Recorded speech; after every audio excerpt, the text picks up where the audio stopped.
Clarissa, and thank you for having us here. This has been a really wonderful conference so far, and I'm always happy to come back to Austin. I did my undergrad at UT, so it's good to be back in one of my favorite cities. As Clarissa was saying, I'm a journalist for Forbes. I write about cryptocurrency and blockchain, and I also co-host the Bad Crypto podcast. And I am going to let our wonderful panelists introduce themselves now.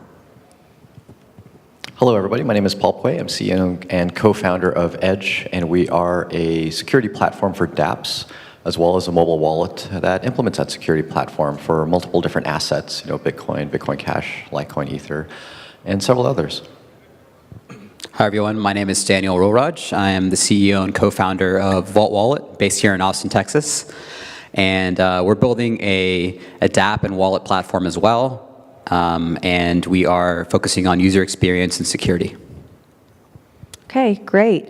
So this is the Fireside chat on wallets, and we're going to start off with the question about, what are wallets? Very basic question, but some people might not know. Sure.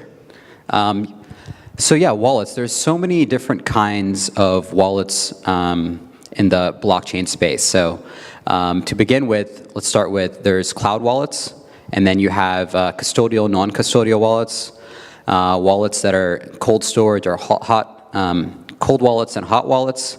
So there's different variations and flavors of different kinds of implementations.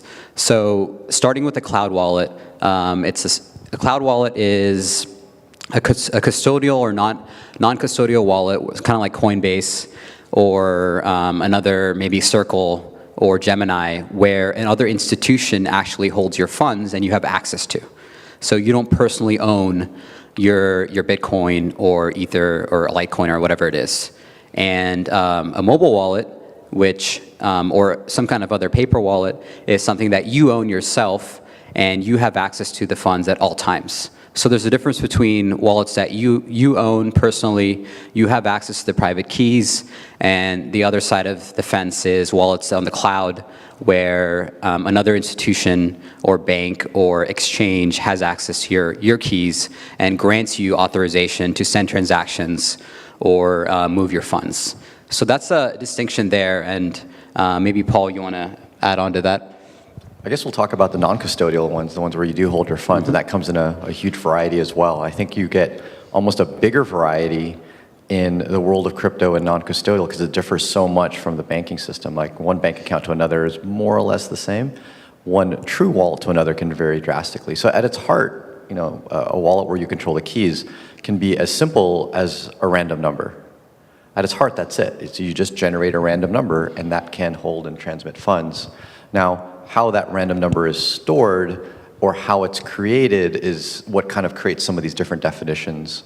And so you hear a lot of people talk about cold storage. And so what exactly does it mean to be cold? People disagree on this definition. Realize we're going to give you a definition, and there is some disagreement on it. So one thing that is generally not argued as this is considered cold is if the private key is generated, this random number is generated on a device that doesn't have access to the internet. And it's only ever used on a device that doesn't have access to the internet. That's generally considered what's called cold. So if you roll some dice, you generate a random number, you write it on a piece of paper, that's very cold, but also, obviously, as we'll kind of talk about later, is fairly unusable. Like you can't really do much with that. And then in a gray area, I don't think of things as being absolutely cold, absolutely hot. There's kind of a gray area in between. One could generate the keys offline and use a computer that signs transactions and maybe has a simple network connection to an online computer that then transmits the funds. That might be a little bit warmer. And at kind of its hottest level of kind of what I call hot storage is a wallet that keeps the private keys potentially on an online browser, one that has connectivity to an active internet connection on a device that has high chances of compromise, such as your desktop Windows 95, godforsaken computer. So that's kind of the general kind of gray area, going from as cold as possible to almost as hot as possible. And there's, like I said, a lot in between. Right, and I think with that definition in mind, maybe we should talk a little bit about use cases. I mean, when should someone use a hot wallet versus a cold wallet? Sure. So there's different use cases for different personas. So you have the high-value individual who's holding, he's a whale. Maybe he's holding, millions of dollars in Bitcoin or Ethereum. You prefer to have a cold wallet and cold storage, which is not connected to the internet, doesn't have access to an internet connection, so that the funds are secure. Nothing can remotely hack. Versus a hot wallet that we just talked about is more of a checkings account, and an account that's on your phone or a web. And the exchanges also have similar functionality.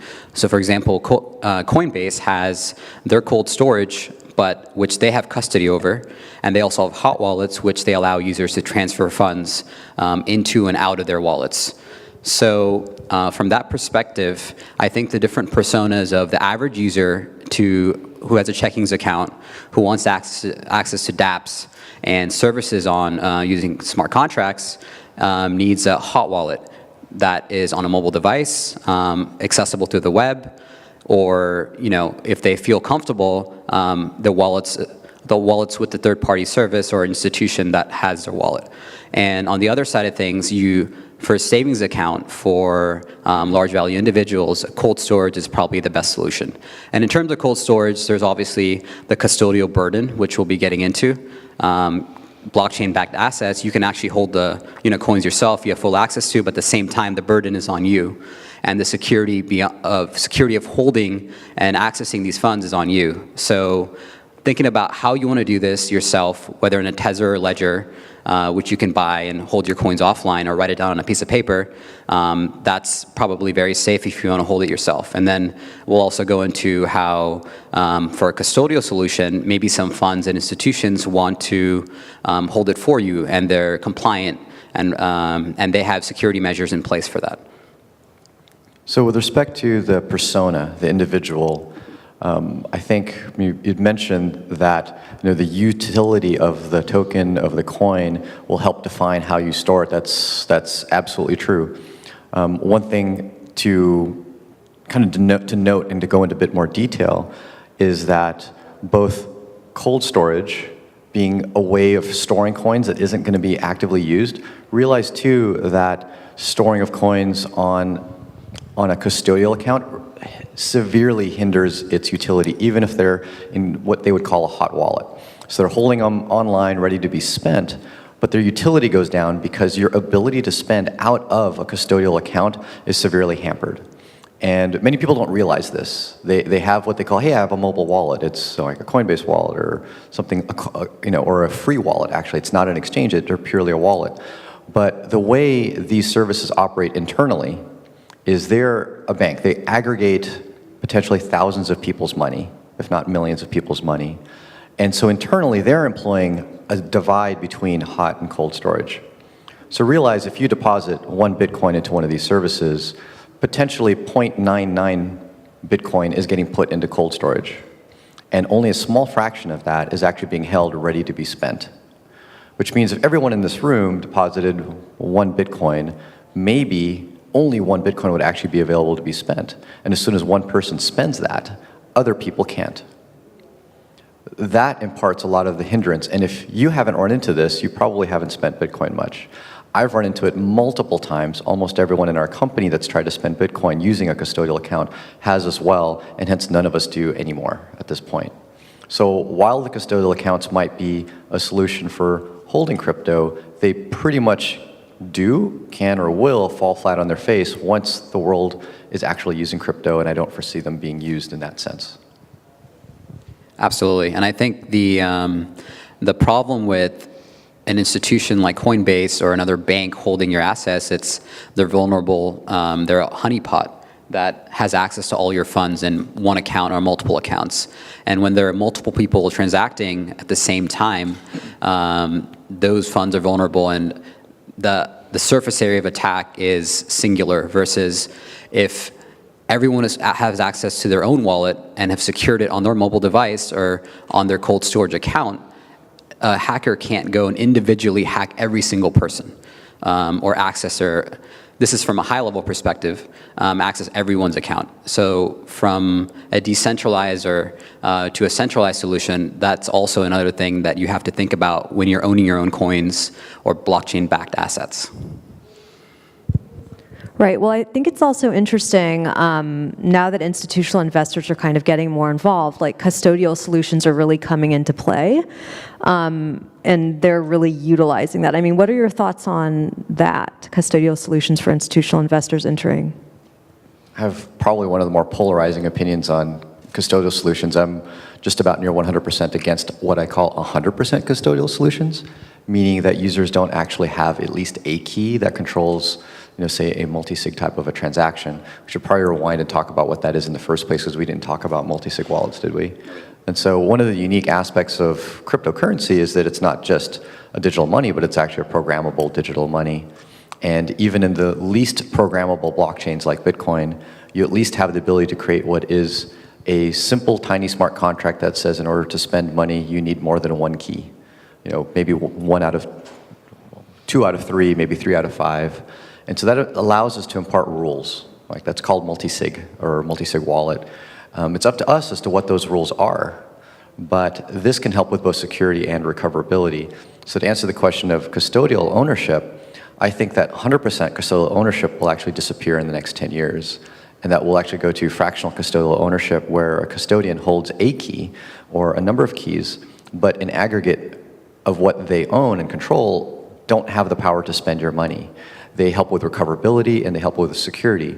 They can impart some rules by which they say, I'm not going to sign a transaction unless it's under a certain threshold, or I wait a certain amount of time, or I send the user a second factor of authentication, such as an email, any number of rules, the kind of stuff we impart in our normal lives to verify that something should go through. That's what the custodial solutions will provide. However, one thing to factor in is that fundamentally changes the business model of custodians. They can no longer operate by owning, controlling, and leveraging money. They have to operate as a service, effectively a software service. It turns part of what financial services have been providing into software companies. And that will shift the landscape in who operates those services, because typically speaking, the older established companies don't shift into the new business models, as well as the new up-and-comers build out that business model. Yeah, the multi-sig wallet, I think, I agree with Paul on that, where multi-sig is probably the future of hybrid ownership between custody and the individual. But I think there also will be a market for purely custodial as well. So currently, fund managers or any high net individual does not care about managing their funds. They want someone else to do it for them. So they don't care about having access, their keys on their phone for their entire fund. They just want it to be secure. And for those people, there has to be a custodial solution where they can go to an institution, maybe it's multiple institutions with multi-signature, where someone holds one of the keys and another third party that validates an identity holds the other key.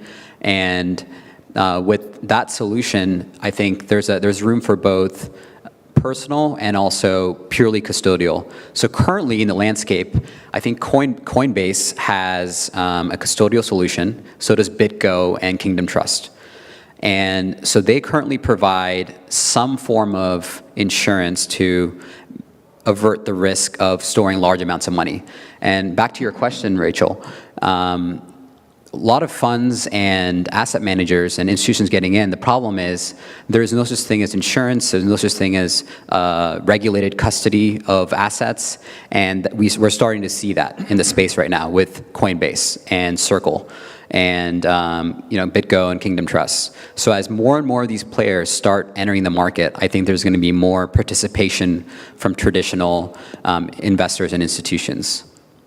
So regarding the kind of certifications that people get to become certified custodians, I've heard that term come up, and I was actually on another panel last week at a security conference about getting those certifications, because much of our industry is really young and new, and they don't come from legacy financial. They don't know about these weird certifications to be a custodian. But I ask you, does that certification mean much? Realize that what we've been certifying as a custodian for the past 10, 20, 30 years is to certify a company that holds either physical assets like gold or fiat that can be transferred in digital form, but only transferable to another KYC'd entity.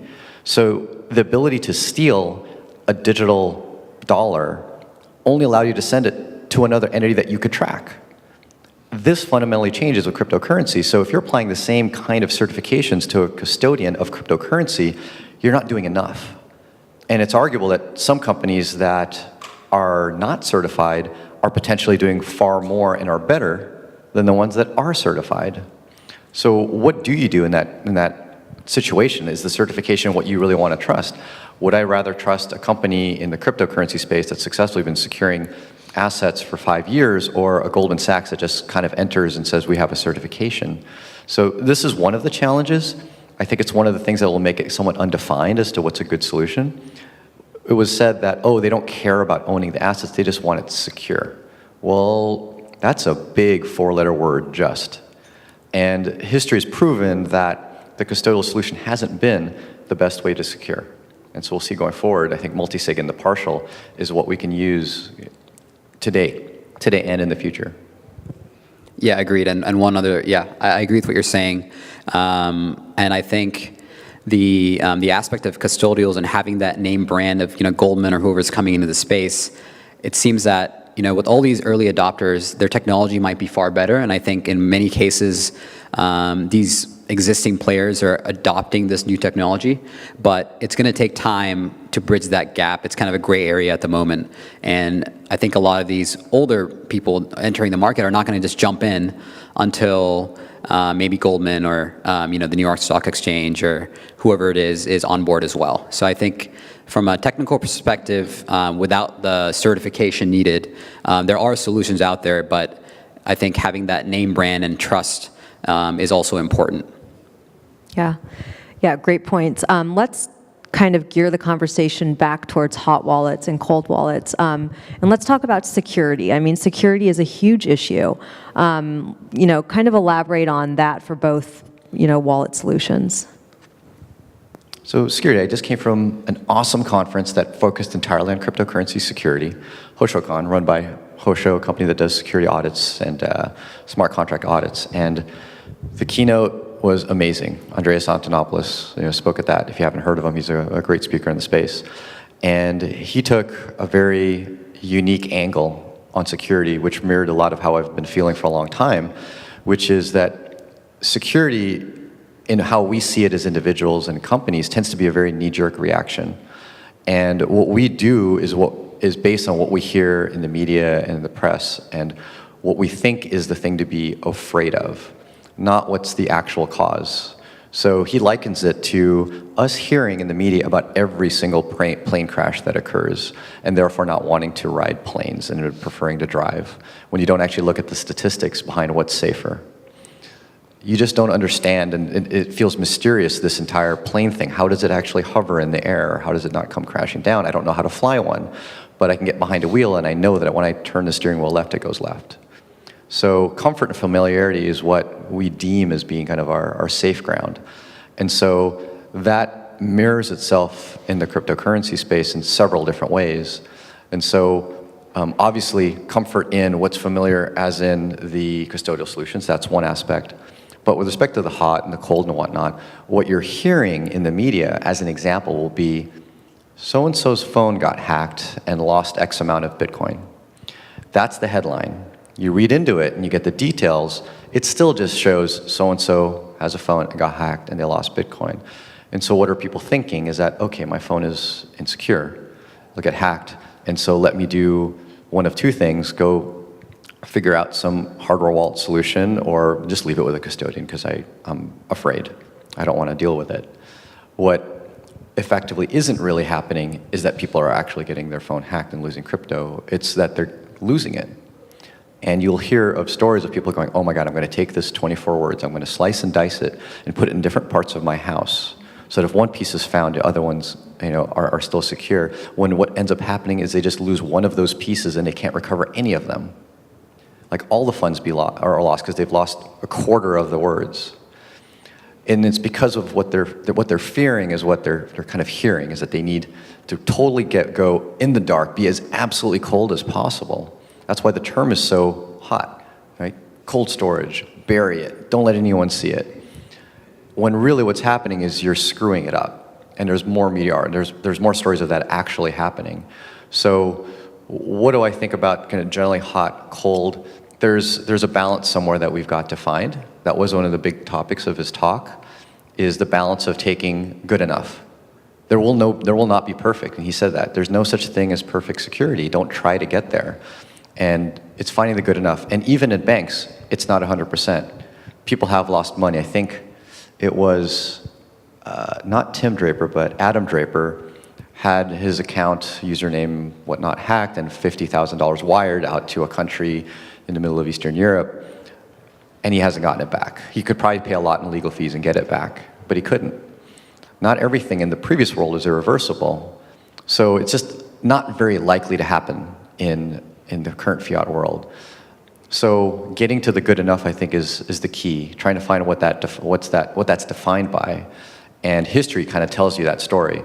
If something has been working good enough for a long period of time, let's start driving towards that and not listen necessarily to what media is telling us or what companies and their marketing arms are telling us as what we need to do to secure crypto. That can go down an entirely new rabbit hole in and of itself, but it's just a thought that I want to make sure it gets put into your head as far as what really it takes to secure this industry. Don't listen to the media. Don't listen to me. Yes, so I think security, it's like multifaceted. So as Paul was saying, it's very reactionary. And if you look at all of these hacks in the media, this big exchange in, I forgot what it's called, in Japan, the exchange got hacked. And what happened was they left most of their funds in their hot wallet. And there was one security hole, and as a result, resulted in the hacker getting in, having access to their hot wallets and sending a transaction. Or in terms of social engineering, they get to one of the employees of these big institutions, which is actually not talked about a lot, but it's not, these hackers aren't like manually hacking behind a terminal or behind a computer. They're actually, what they're saying is they're picking up the phone, calling calling AT&T to get your phone number, so then they can access your email, and then they can access your backups, and then from there, they're accessing your bank account. So this exists currently in our world, in the centralized world. This is not something new. But the difference is, with cryptocurrencies, it's so new, and the asset, it's actually irreversible, and the user is under control. So they're not used to this, so they're not used to securing, they don't understand the security model, they don't take heed of security practices necessary. And even, when I'm personally securing something, 2FA, for example, is something that people started doing after cryptocurrencies in the past couple years. If you're using Authy or Google Authenticator, this has existed. This has existed for your banks, but no one uses it because everyone didn't care. It was convenient to just use the bank security. But these are things that I think it's going to be a shift of people understanding and educating them, and also, building awareness of how to secure your assets. For example, your mobile device is actually a great place for securing your checkings account. It's awesome because it has hardware security that you can leverage and secure your private keys with. For example, Vault's doing exactly that. And people don't realize, they think a mobile device is not secure. It's secure enough to a certain extent. And what is that extent? That's what you got to think about. What is the security model of what you're protecting? So if for example, it takes $1 million to hack one phone, then you should be protecting your phone. You should not have more than, $50K, $100K on your phone. If it takes $10 million to hack Coinbase, then don't have more than that amount of money in Coinbase in a hot wallet or cold storage account.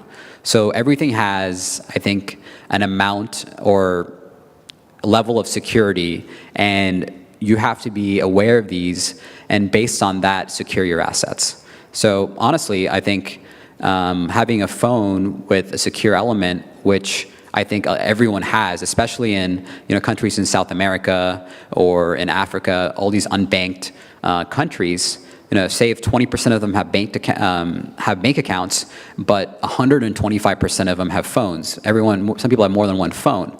Then why not use the technology already in your phone to secure Bitcoin or a blockchain backed assets to participate in transactions? And I think that's how we're moving. And I think security is there, and it's just about understanding and then adhering to the correct practices. I'm actually glad you kind of continued the topic on mobile devices and security. I forgot to actually complete a thought that I was starting in my last, chat, is that all of those media articles that I mentioned about people reading from journalists that someone's phone got hacked, what really happened was that a phone wasn't hacked, a phone number was. Yep. And I know probably several people in the room can tell the story about that happening, where a phone number was simply ported. This is a centralized company or telco provider, and them providing access to a phone number to someone else, who then resets an email account, which is another kind of centralized account, which then resets access to a centralized exchange, which then sends out the Bitcoin. None of that had anything to do with the physical device of the phone being hacked, but what is the knee-jerk reaction in security is, okay, I can't use my mobile phone, I can't use something that's actually potentially easy and simple for me to use, and you dive into the harder solutions. I print out a piece of paper, I cut it up. And so really focusing on what is truly the problem and not doing the knee-jerk, seeing how people lose, and really one of the probably biggest reasons why people lose is they just lose the keys themselves.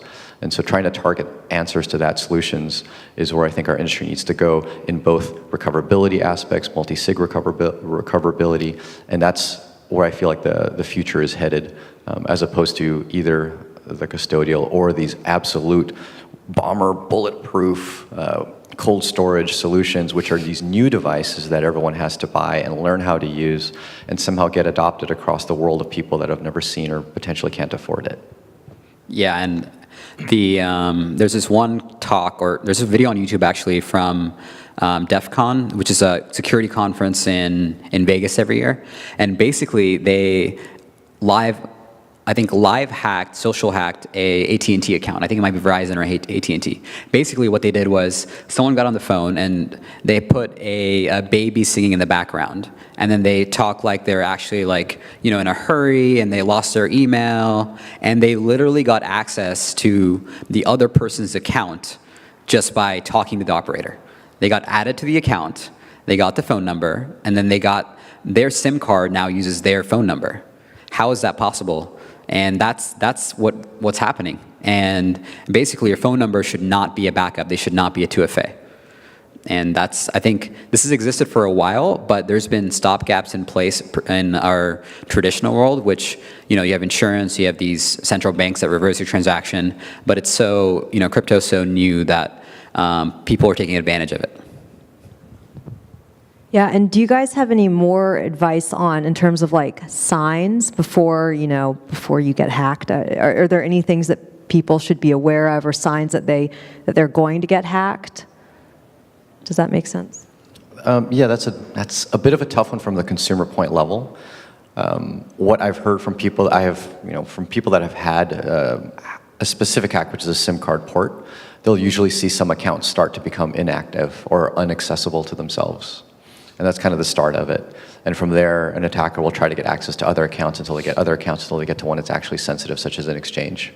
So more importantly than seeing the signs is actually just being preventative in the first place. So just assume that you don't own your phone number. Make that assumption right off the bat, right? Your phone number is already ported to someone else. Now, what can you do with that phone number? Can I actually reset my email? Can my email reset my exchange account or any wallets that might be associated with that? Any social media or any communication channels that might be critical to be able to authenticate to someone else in the company who can send funds. Once you make that assumption, it kind of creates a ripple effect, and it starts to make you ask the questions of what are the protections in place. So as opposed to, how do we detect it happening? Make it where if it happens, it's already irrelevant because you put those measures in place. Just assume your phone is your current phone number for right now, and someone else might have it right now or tomorrow. Yeah, that's a good question. It's kind of what Paul said. It's kind of hard to determine while it's happening because you're probably already lost it. But I think if you're using a web wallet, kind of like MyEther wallet or MyCrypto, MetaMask, or an exchange online, what hackers do is try to redirect you to another website. So this one thing you got to be aware of is, make sure the website says secure right in front of it. It says on the top left, if it's encrypted, the connection's encrypted between the provider, either Binance and you, or Coinbase and you, make sure it's secure, because what happens is with the MetaMask hack about, I don't know, a month or two ago, the Chrome browser got rid of MetaMask. And what happened was someone forked it and had a fake MetaMask. So basically, if you use MetaMask and input your private keys, then they just have access to your account. And same thing happened with MyEther wallet. I think they redirected the website to their own servers in Russia. And then anything you did, you typed, you pretty much gave them access to your private keys. So I would say make sure you're using the right websites, and especially when I think if you're like using MetaMask and it's acting weird and it's not functioning and you're getting redirected or have to type in your password that you don't usually go over in a normal login, then that might be an issue. It might be nothing, but it might be an issue. It might be just your internet connection, but just I guess be aware of which website you're using. Yeah, this entire class of attack is known as a phishing attack. PHISH, if you haven't already heard of it. It is a very, very popular and very effective one. It's basically sometimes not even really redirecting or getting a hold of a website to redirect it. It's just simply posting a website that looks almost exactly the same, if not identical. And so I know a really popular service, blockchain.info, had mimics that were blockchain.info, blockchain.info, and blockchain.linfo. All sorts of different permutations of the name can be accidentally typed in and then entered, and you think you're entering what would be the right service, but actually the incorrect one. So this is a tough problem to solve. I think there are some attempts to do kind of blacklisting of specific domain names that look similar, but it's a kind of whack-a-mole problem. As you kind of find these fake accounts, you're then effectively putting them on a blacklist to find them, but they're always a little bit faster. So that one's, at this point, before I can kind of suggest any further solutions, it's just a user diligence, like know character for character. Maybe bookmark a site that you know is how you access it, and only access through a bookmark so you know you're typing it in correctly. And then this kind of goes into having web wallets and accessing blockchain assets on the web on another computer that you don't trust, or just on a computer in general, is that the browser has a huge attack surface. So there's a lot of ways that they can phish. They can, use your Chrome extension or to redirect you. Or I know MyEther wallet was pretty crazy. They actually hacked the DNS that Amazon was using. What that means is the way you convert your MyEther wallet, the actual name of the website, to an IP address, they actually spoofed that, which was for about 2 hours, I think a couple months ago, which is unheard of, but it can happen. So the web is just very, very hard to navigate, and I think that's why I would prefer something on a more trusted device where you're running the wallet on your own desktop, or you have a cold storage wallet like a Ledger, Tether, or a mobile device which is secure in terms of the operating system, and there's certain measures that you can take, and the way you can take them is, I guess, choosing the right wallet, choosing the right provider, and making sure you're going through that, I guess, that security flow. And I think at Vault and Edge, our prerogative is to kind of make it easy for you. So this is all user experience, right? It should be as easy as Venmo or PayPal. It should be, or your Wells Fargo account. And that is, what we're trying to get to. And it's a slow process, and I think we're getting there with these. There's a lot of wallets out there, so it's kind of hard to figure out what's the right one to choose. But I think we will get there in the next year or so, and that's going to really help this entire situation of spoofing and of incorrect practices. Yeah, and I mean, with so many wallets out there to choose from, can you guys just give I mean, maybe talk about a use case and give an example of which wallet is best for that use case, like a common use case, just so people can understand, like if they're interested in figuring out which wallet to choose and how they should go about that. In attempting to answer that as unbiased as possible, Right, yeah. I do use more than just Edge, so I'll say that much. So I'll obviously for what I'd call majority of my kind of utility use funds, for any of the cryptos that our wallet supports, I'm using Edge. For what I call vault caliber funds, a high percentage of either our company's net worth or my personal net worth, we use multisig.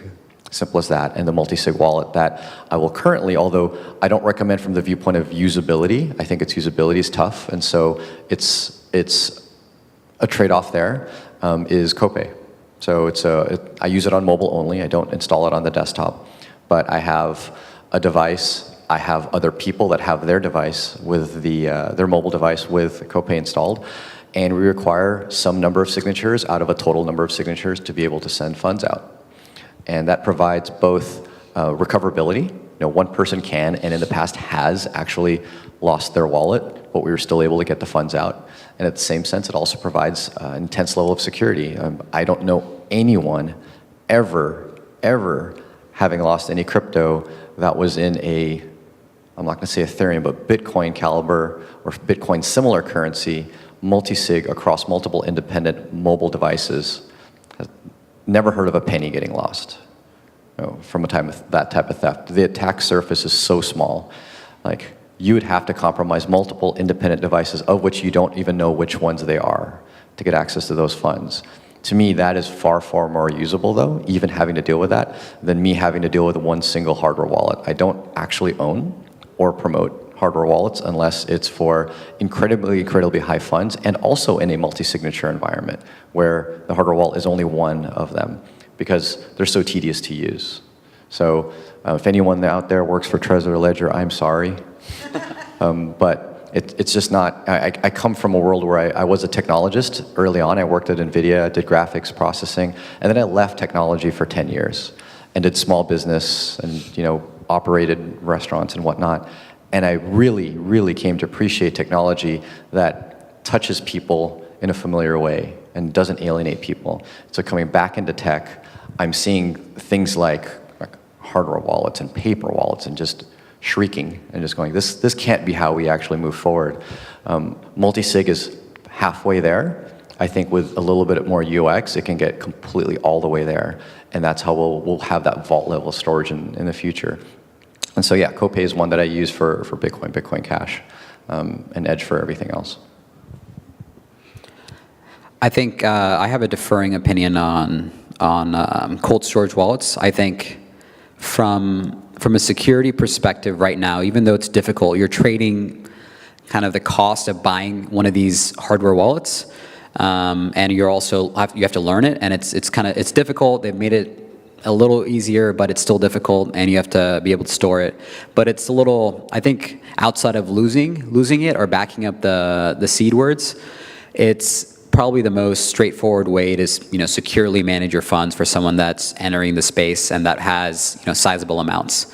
Outside of that, I would say Edge, and I'm not sure what mobile wallets are necessarily good. I've tried all of them, but the security model of making sure that's hardware backed, making sure that there's no screenshotting or there's no spoofing between other apps in the mobile phone. I'm not really sure. If I haven't gone through every mobile wallet to figure out which one's the most secure.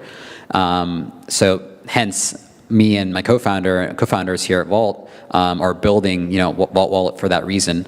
That's something that we want to make very, very user friendly for everyone. So I think from a cold storage perspective, or just an entry and you want to secure it and just learn it, use a Ledger Tether.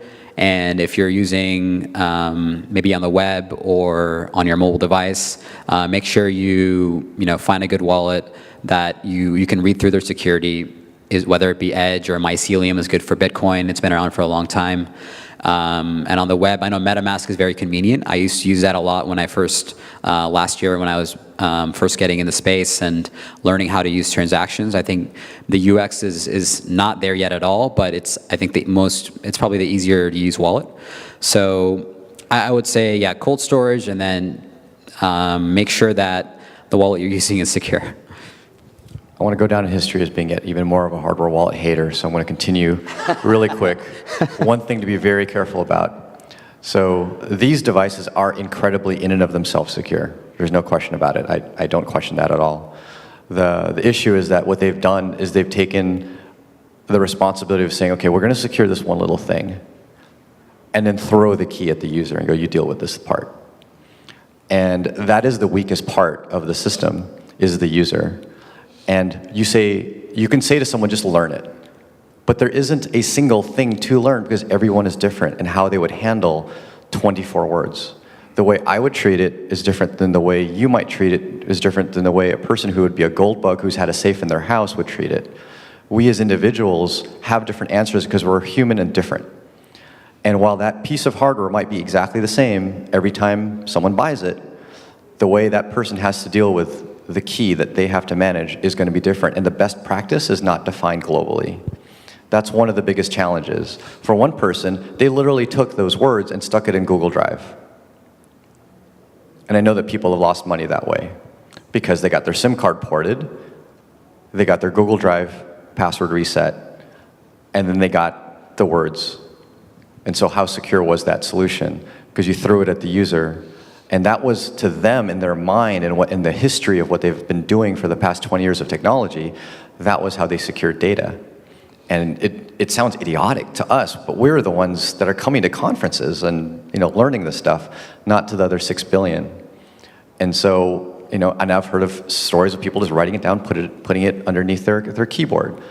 It's not a globally scalable solution because there's not a best practice. If you're a gold bug and you have a safe in your house that's fireproof, you might be the one really, really good target for a hardware wallet because you're good at physical security.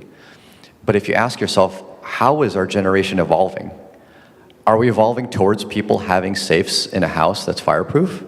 Or are we evolving towards a generation of travelers that are transient, that live in different cities and countries and want to experience the world and post Instagram photos of themselves in different parts of the world? And if that's what we're trending to, are we building the right solutions for the older than you? So sure, try it, learn it. It could be a good solution for you, but don't think that if this feels like the wrong solution because it just doesn't feel right to you, that you're forced to it, because it might just simply be not necessarily like the right solution. Well, very good point, both of you. Thank you. And on that note, I think we will jump into questions from the audience. Anybody? Questions? Hey there. So, the cool thing about cryptocurrency is, I no longer have to trust the banks, right? So instead, I go to the Google Play Store, and there's 50 wallets from teams of 2 or 3 developers each, and I have to pick one of them to trust. If I'm not a developer, how do I know there aren't backdoors in these things, or is there any way for people like me to, some stamp of approval from a third party kind of thing? Yeah. Because there's no kind of stamp of approval at this point in time, it's going to be time and reputation. So teams, projects that have been around as well, projects that at least have open source visibility of their code. So it's just adding up all of the things that would help build trust into a project. So open source is one, and we think that one's pretty key. Note that of the 2 hardware wallet companies, only one of them is open source. Right, so that's one thing you are putting now your trust in, is that wallet is doing what they say they're going to do with it. There haven't been any issues so far, so they've at least built the reputation time-wise. So give them credit for one thing, even if you don't like the fact that they're open source. And is the team look like they have an intent in potentially frauding users in the future? There are some products out there that are widely used by a team that is non-visible, does not show up at any conference, doesn't get published in any media, but has great ASO to target people searching for the right key terms for a bunch of different cryptocurrencies, and they'll have hundreds of thousands of downloads. and they happen to be a custodial, we hold your keys type of a wallet that actually exists out there. So we are in the Wild West of having to do more due diligence than just pick a bank and, government, I just trust the government, they figured it out, they certified everybody. We'll get to the point where they'll be the top few, and you'll know that they've been around for a while, but realize by the time we get there, the risk-reward ratio starts to flip. There's a whole lot less risk, there's a whole lot less reward. So you guys are in still relatively early, but you still have to do relatively, a good amount of due diligence. Yeah, agreed. It's kind of hard to determine right now it's this, I would say, look at reputation, as Paul was saying, and also maybe just look over their website, see what kind of security they have, and in terms of, has there been, clear guidelines for security? For example, I researched a couple wallets on a mobile device, and I actually went to the Telegram chat of some of these wallets and said, hey, how do you guys secure your wallet, your private keys? And they're like, oh, don't worry about it, it's secure.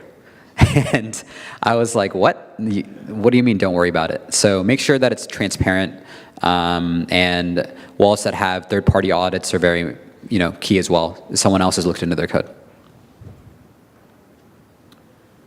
Two quick questions. One, thoughts on Samurai Wallet removing USD conversion? Figured that'd be interesting. And then two, bits or Satoshis? Where do you guys stand on that debate? So kind of similar questions, basically denominations. Just to clarify the question was about one of the wallets out there called Samurai removing any mention of fiat currency. Like there's no dollars in there at all. And so don't get me wrong, I am all about a world where we can denote everything in crypto. I'd love to be able to do that. We're actually one of the few companies that had quoted some of the work that other people did for us in crypto. Like, okay, here's a 1-month contract to accomplish something. We said, okay, that's going to be 0.1 Bitcoin. And so we believe that long term, as people create some of those long-standing contracts denoted in crypto, that actually helps stabilize the currency. But we live in the world today. And so from familiarity, like user experience, we think is defined by familiarity. We have to still provide that familiarity of, I want to send you about $3 worth of crypto. Not $3, about $3 worth of crypto. So I think that's still important. And I know that I've seen in some of the discussion that driven a few people away. Maybe not enough, especially now that admittedly, they'll probably be okay in the phase of people just holding. You don't really care what it says. You can go look it up somewhere else. You're just holding it in the wallet. But from a utility point of view, I think that there's some hindrance there. And then you had asked about the bits versus, is it Bitcoin or Satoshis? Bits versus Satoshis, yeah. So bits versus Satoshis. So to kind of give backstory perspective, a Satoshi is the smallest unit of a Bitcoin, applies to a lot of other cryptos. Bits is 100 Satoshis. Because in our world we're accustomed to, and once again, this is just a familiarity question, we're accustomed to dollars and cents. And that mirrors itself in a lot of other countries, euros and euro cents, and you name it. And we can think in fractions to a certain degree. So that degree tends to be 100th of something. That's just etched in our brain. Any lower than that, we start falling apart unless you're a scientist. Like scientists measure things in really small fractions. People don't. 0.01, that's it. So what bits allows us to do is have a unit that's whole. It's a whole number and 0.01 at the smallest. And that's a Satoshi. 0.01 bits is a Satoshi. Now, if we start talking Satoshis, we just start talking in really freaking big numbers. It just takes up, it just visually on your screen, it's ugly. Just the same way talking in Bitcoin and 0.0001 Bitcoin is ugly and hard to deal with, so is Satoshis. I'm not saying it's wrong, it's just, it's ugly. And I don't know how much hours I've spent in our last release just figuring out how to fit that many digits on your damn screen. Like that alone, it's like, oh, scale the font a little bit bigger, smaller, wrap it to the second line. I mean, it's a simple just UI problem.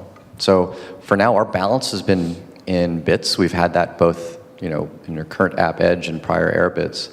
And another nice thing about that too is if you want to use accounting software, Quicken, QuickBooks, all of those are built to 2 decimal places, and that's it. You can export transactions from our app, import them into QuickBooks, and we learned the lesson. We first called it in Bitcoin. We lost all this precision We were rounding to the nearest $100.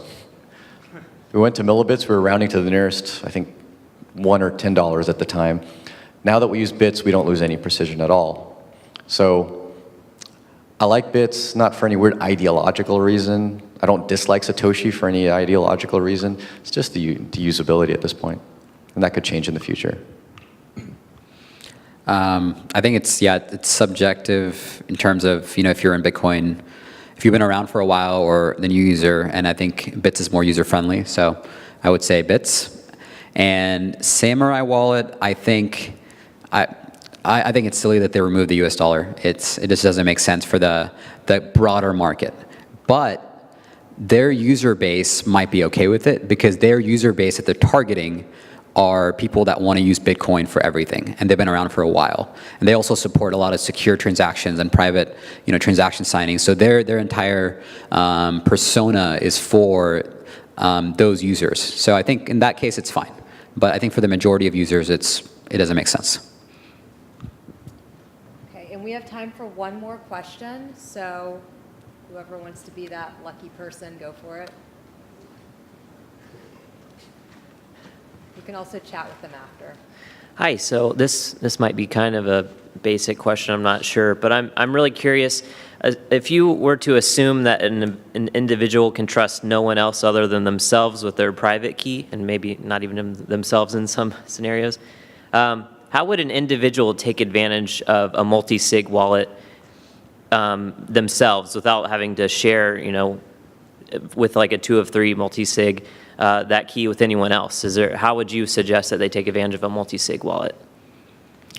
That's a good question. I think UX is still lacking. I know Copay has it, and the guys at Unchained Capital here, they have a multi-sig wallet for Ethereum or contract, which you can use any of the hardware wallets, and they're adding more support as well. So I would say, from a Bitcoin perspective, it is challenging from a technical perspective. So maybe Copay or something that's already out there, and use an older device. So if it's a mobile phone, you can use multiple older devices, and you can store these devices in different locations.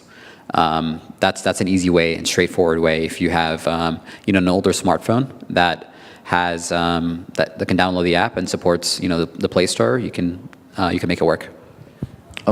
Because multisig is super versatile, there are different ways, but I've been thinking about that exact same problem because I realize a lot of people don't have a governance, neither a governance problem or a utility to be able to use multiple people. And so one model is to have an entity, a company, be that third party, but to only hold one of the keys. So there is a format of multisig, a 2 of 2 multisig, where there's 2 keys and you need both in order to spend money, where the second key is with a trusted third party, by which they will only sign under certain rules, such as spending thresholds per day. After that, they will contact you through a side channel. As well, because it's 2 of 2, you have to protect yourself in case they lose the key, and that would be protected via a time lock, meaning that you could spend with your one key, but it would be time locked for a week, a month, or so. That way, if someone got access to your key, they wouldn't be able to immediately spend it. You'd be able to sweep it out with the help of the other party. So the combination of the two with these more intricate rules could allow us to build a vault level of storage that splits the keys between, once again, I said, this next generation of custodian and you. Thanks a lot, everybody. And if you want any more additional details on wallets, there's actually a wallet workshop happening next, I think, just right now. So we can kind of continue the discussion. I think it's more of a bit more intimate, and you kind of ask Q&A pretty actively. So enjoy that. Yes, I was actually just going to mention.